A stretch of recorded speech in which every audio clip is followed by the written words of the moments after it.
Good evening and welcome to another edition of Swampscott Profiles. And sitting to my right is Ivo Karmely, who will tell us what we have on the show. Well, we have on our show today a little production called Summertime Fun with Pawonsky. He's a 10-year-old, which is quite amazing to have his own show at the age of 10. Anyway, this was last summer, and it's about a historical house in Swampscott on Paradise Road called the Mary Baker Eddy House. And that was a great production to get involved with, and considering the 10-year-old was the boss. So. That was the first time, I believe, you ever ran a camera. Yeah, that was the first time. I was working with Dwight and you, and that was fun. And also we have some experiments with Mr. Balsama, who is a science teacher up here in the high school. And I believe the experiment that we're going to show today is the volcano. And that was probably the most exciting one of all the experiments. One I really enjoyed too.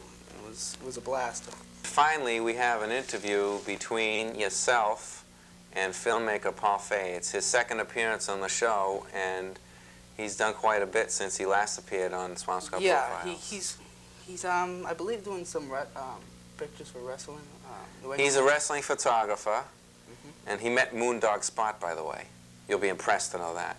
Anyway, and he's progressing on his film on the train station down at Swampscott train station, and a number of other projects, and I believe we have some photographs and some behind-the-scenes video footage of what he's done. And we'll be right back with all that right after this.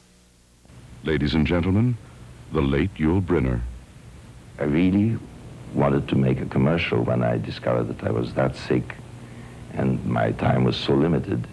I wanted to make that commercial that says simply, now that I'm gone, I tell you, don't smoke. Whatever you do, just don't smoke. If I could take back that smoking, we wouldn't be talking about any cancer. I'm convinced of that. Hello. For the people who just tuned in, my name is Pawonsky. And right now, I'm down at the Mary Baker Eddy Historical House on Paradise Road. I will be doing the tour of the house and having an interview with Mrs. Hall, the person who runs the house. Please, Paul. Hello.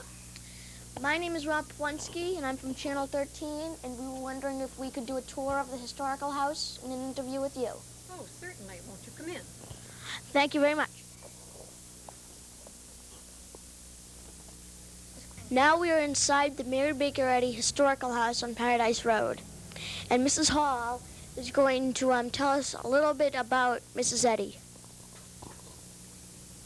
Well, Ron, it's certainly nice to have you here today. As perhaps you know, Mary Baker Eddy was the discoverer and founder of Christian Science. And she lived in this house in 1865 and 66, just about a 6-month period from the autumn of 65 to the spring of 66. The historical significance of this house, however, is the fact that she had a healing here that led her to the discovery of Christian Science. You know, when she lived here in 1865 and 66, she was not the world-renowned figure that she later became. She had gone downtown in Lynn to attend a meeting with some friends on February 1st in 1865, and she slipped and fell on the ice. She was lying unconscious on the sidewalk, and her friends naturally were very concerned about her and called a Dr. Cushing to come and attend her. He also was very concerned because he thought she had broken her spine, and he didn't want her moved very much. So he asked the people that lived right there in the vicinity if she could stay overnight in their home. And he had her carried into their home, and those nice people did keep her there overnight. The information that we do have is from a newspaper account of that day.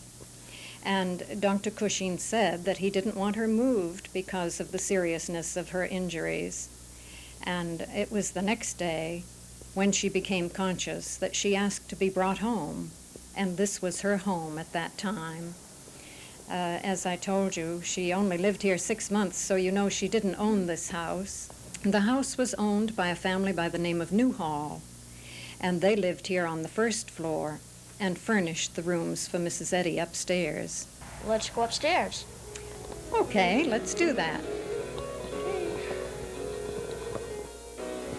Here in the upper hallway, Ron, are pictures of the people that owned the house when Mrs. Eddy lived here. This is Mr. Arminius Newhall and his mother. As we mentioned downstairs, Mr. Newhall was married, but unfortunately we don't have a picture of his wife. Now let's move along into the parlor. This was Mrs. Eddy's parlor, and it is furnished with pieces of the period. We do have a couple of pieces of furniture that belong to Mrs. Eddy. The two chairs here and the little marble-top table beside this chair did belong to her, and they were in a home that she had at a little later period up in Concord, New Hampshire. Then I don't know whether you've ever seen a horsehair sofa before. Horsehair was a very popular covering at that period. Many people used it on furniture because of its durability. The picture on the wall here, this sampler, is something else you might be interested in. As you can see, the little girl that worked this sampler worked her name into this black line, and she has given us her name and the date, 1832. This is something that all young ladies were expected to know how to do at that period. This, of course, was Mrs. Eddy's bedroom, and this is the room in which the healing took place that led her to the discovery of Christian Science. That's a sewing basket. You see all of the implements are in the upper part, and then there is space below for the materials that one might be working on. And the little antique rocking chair there beside it is an interesting little piece of furniture too. Well, Ron, let's move along out into the kitchen now. This, of course, is furnished as a kitchen might have been at that time. You know, people did a lot of living in their kitchens because it was one room that had the best source of heat. You notice the little wood-burning stove here. Also, I'd like you to notice, in particular, the sink in the corner. That is the original sink in the house, and you may notice it doesn't look much like the sink in your house today, does it? It doesn't have a pump, but it has a drain. Yes, it has a drain. It has no faucets, and you're right, they had to bring water up from a pump downstairs on the first floor. There was no running water on this floor at all. Well, I would like to thank you, Mrs. Hall, for giving me the tour, and Channel 13, and anyone who is watching, the tour of the Mary Baker Eddy Historical House. Well, it's been a pleasure, Ron, and I hope your viewers have enjoyed it as well. From May 15th to November 1st, the Mary Baker Eddy House is open every day except Mondays. The hours are 10 to 5. Tuesday through Saturday, and on Sunday, 2 to 5. From November 1st to May 15th, the hours are 1 to 4. Tuesday through Sunday, except in February, and the house is closed all month. There is an admission fee of $1 for adults. 12 to 20 is 50 cents for teenagers, and no charge for young people under 12. Everyone is welcome. Thank you. Ladies and gentlemen, the late Yul Brynner. I really wanted to make a commercial when I discovered that I was that sick and my time was so limited. I wanted to make that commercial that says simply, now that I'm gone, I tell you, don't smoke. Whatever you do, just don't smoke. If I could take back that smoking, we wouldn't be talking about any cancer. I'm convinced of that.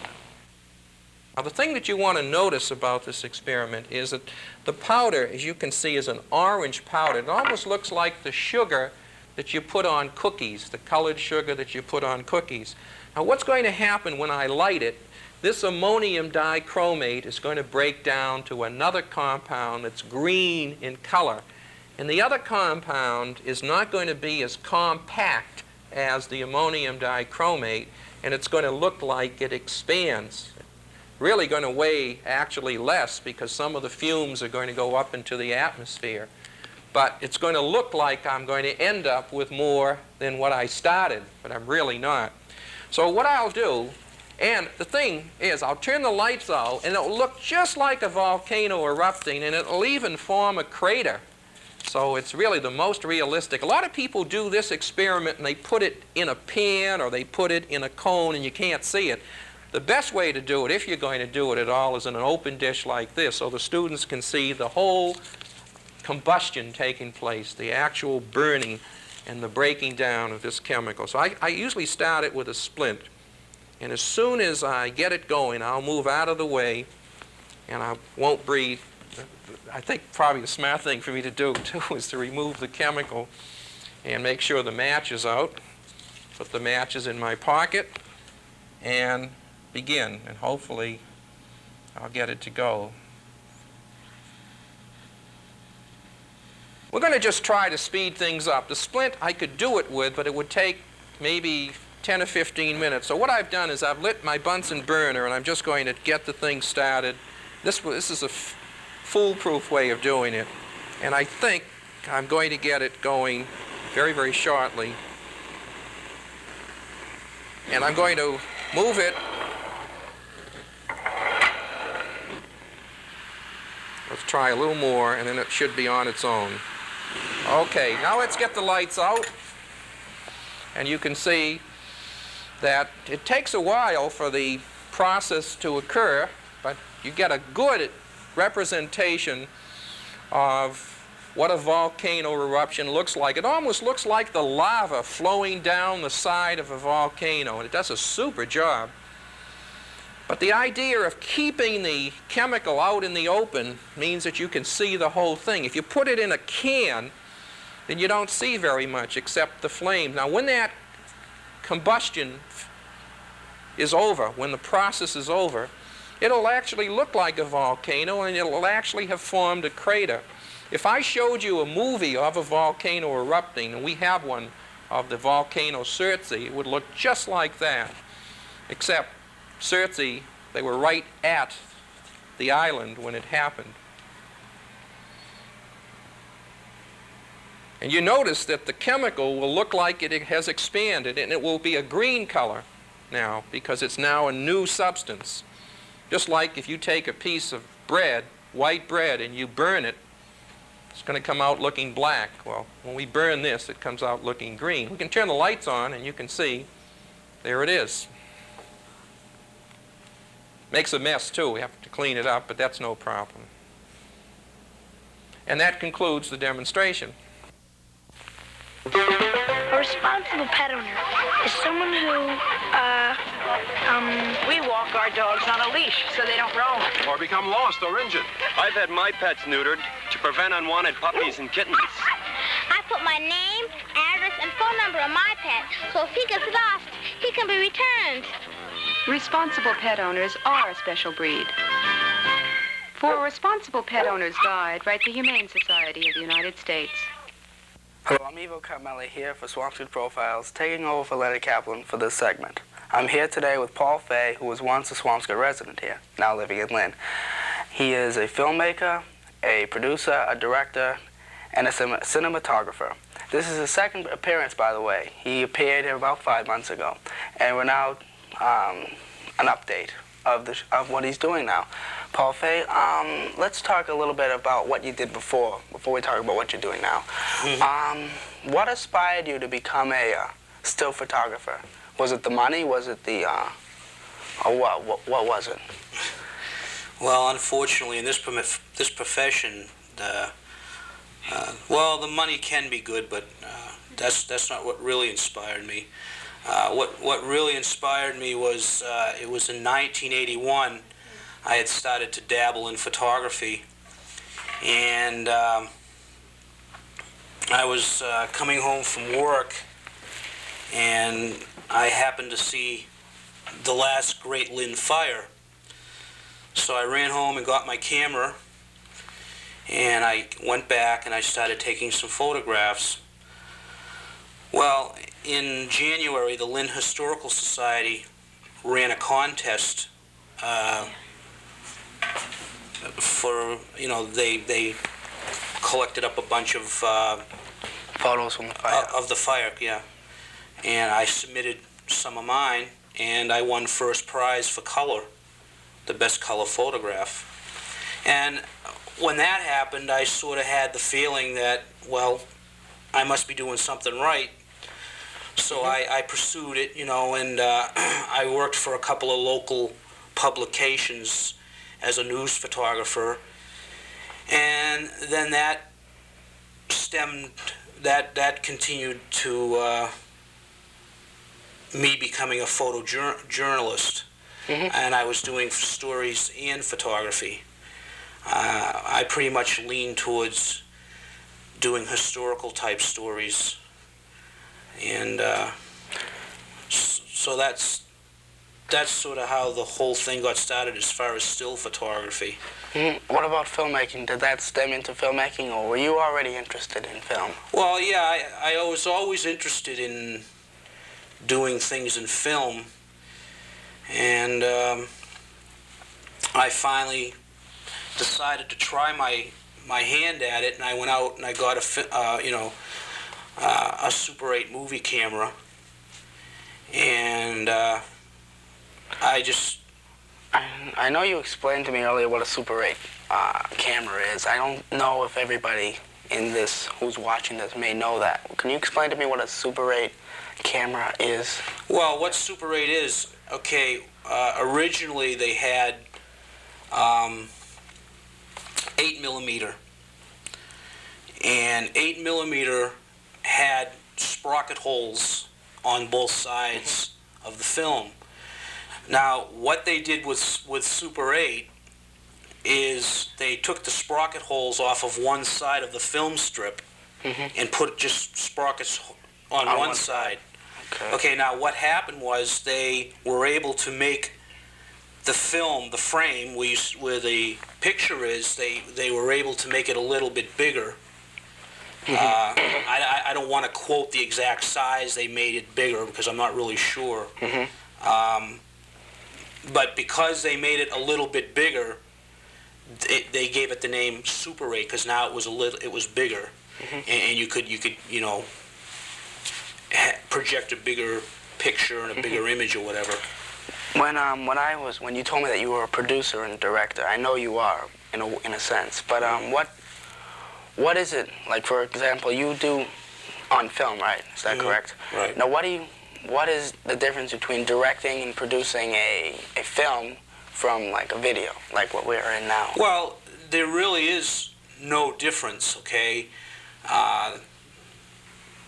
Well, that's really all there is to say about it. There is really no difference. I mean,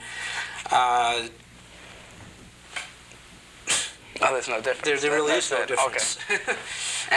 And so when directing a film, you could be, if you were known for your credits in directing some videos, they could just say the same thing. Well, you know, this is film too. Yeah. Not film too, is in the sense that they're the same thing, but right.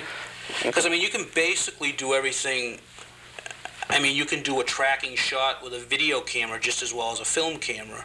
You can do a dolly shot just as well with a video camera as a film camera. So you can pretty much do all these same effects as far as, you know, like say tracking or dollying or crane shots or whatever. You know, I mean, you can put a video camera on a dolly just as well as a film camera. So the directing and the producing, it comes out to be pretty much the same. So cameras.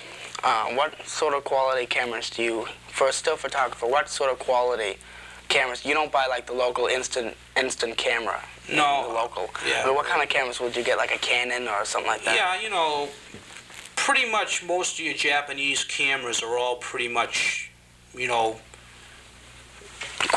quality enough. Quality-wise, they're all pretty much the same.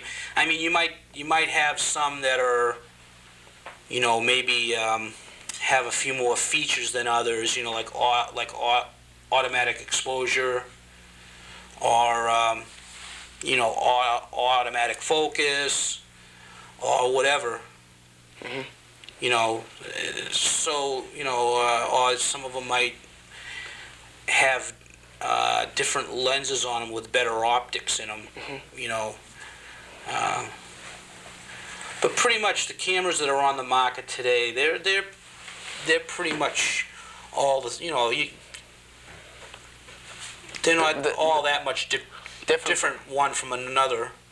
Okay. You know, I mean, of course, you do have some cameras that are your basic camera, like just starting out in 35, and you may want to buy it for a person, you know, like a member of your family that wants to just break into it, see if they're going to like it. So, you know, you could buy him a pretty inexpensive camera, but still, this particular camera may still be able to take a good quality photograph. You know, and then if they like it, you know, then you move up to upper grade. Yeah, you know, you can start buying zoom lenses for it and wide angle lenses and et cetera, et cetera. Yeah, et cetera, right. Yeah. Okay, let's talk after. Okay, well, I'd like to talk to you about what you're doing now. But first, we gotta go into a break. So we'll be right back after this. I wonder if you know about one of the major growth stories of our time. Its growth rate, in fact, has exceeded that of the gross national product for the past 25 years. Unfortunately, it's a disease. A disease that is a major contributor to heart disease, kidney disease, and blindness. A disease that took the life of my wife, Mary. Diabetes. We've got to put it out of business. Hello, we're back here with Paul Fay. Okay, Paul, let's talk a little bit about your other adventures, especially with still photography. Let's talk about still photography. You mentioned about the 1981 prize-winning photo, color effect, something to that effect. Anyway, do you have any other photos or any other accomplishments that you've made in in still photography? Yeah. Well. I've had some of my works published, like I told you earlier, too, some in some local publications, newspapers. But I've also had some of my work published in magazines, international magazines, which means they're all over the world. One is The Independent Producer, which some of my stills were published in that. For a feature film that I worked on that was shot in and around Boston. The movie's called Just the Two of Us. Another publication I had some of my work in was American Cinematographer, which is probably one of the biggest production magazines that is in circulation. All you big producers read this particular magazine to find out what's going on in the industry. And the pictures that were in that magazine was also from another film that I worked on, another feature film. I don't quite remember the name offhand. But anyways, and the most recent magazine that my photos were in was Optic Music, and those pictures were from a video that I worked on, a music video that was shown on V66. I did the stills for that production.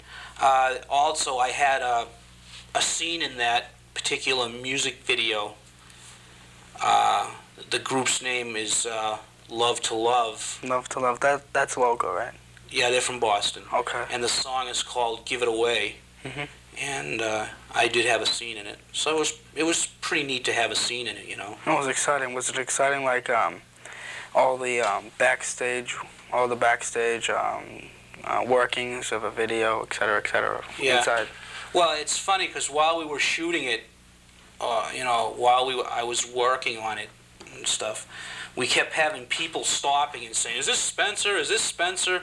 And no, we're just shooting a music video, you know. So it was kind of funny, you know. It's kind of weird being on the other side of the camera also, like when I had the scene in it. You know, it was different to be on the other side of the camera. I think one question I always wanted to ask on videos, do they lip sync? Yes, they do. All music? Well, I would assume when they have a video that is a live concert, that's probably not lip sync. Yeah. But what they do is they have a real expensive stereo system with big speakers, and they already have the song taped, and they run the song through this enormous sound. And you just sing along with it, right? And then they just sing along with it, and that's how it's done. Okay, Paul, let's talk a little bit about your new film that you're doing now. I know that you've been working on other films, and we'll talk about that a little bit later. But let's talk about the train film that you're doing. The train film, what that's about, it's a documentary on the Swampscott train station, and I think, you know, I think the Swampscott train station, you know, has quite a bit of historical value. It has been cited as a historical landmark, and I think something like that, you know, is important to preserve on film. I mean, you know, in the next 30 years, it may not even be there. The people that have been helping me are the people from Warner Cable. And everybody down at Warner has been really, really helpful and good to me. Dave Shaheen, that does the Tri-City News, he's been helping me. Kyle, who also works on the news show down there. Kyle Clater, right, has been doing the narration and the stand-up talent for me in the film. Lenny Caplan's done some work with me on it, the audio and sound. Oh, Leonard, okay. And so, I mean, everybody down there has really been helpful to me on it, you know, and I can't thank them enough. But I think documentaries are a good way to get my name around, and I think documentaries are interesting. I think, you know, people enjoy them, and I think this way here, I'm sort of establishing myself as a filmmaker. I'm learning the trade. But at the same time, you're sort of working on the subject too. Yeah, and working towards that day when I will, you know, want to do a feature film. You know, this is just stepping stones to doing a feature film. You know. Okay. I guess this is a time. I don't know if this is the end or not, but whatever it is, I'd like to thank you, Paul, very much for being here. And I'd like to thank you for coming to this segment of the show. If this is the end, then I'd like to say thank you.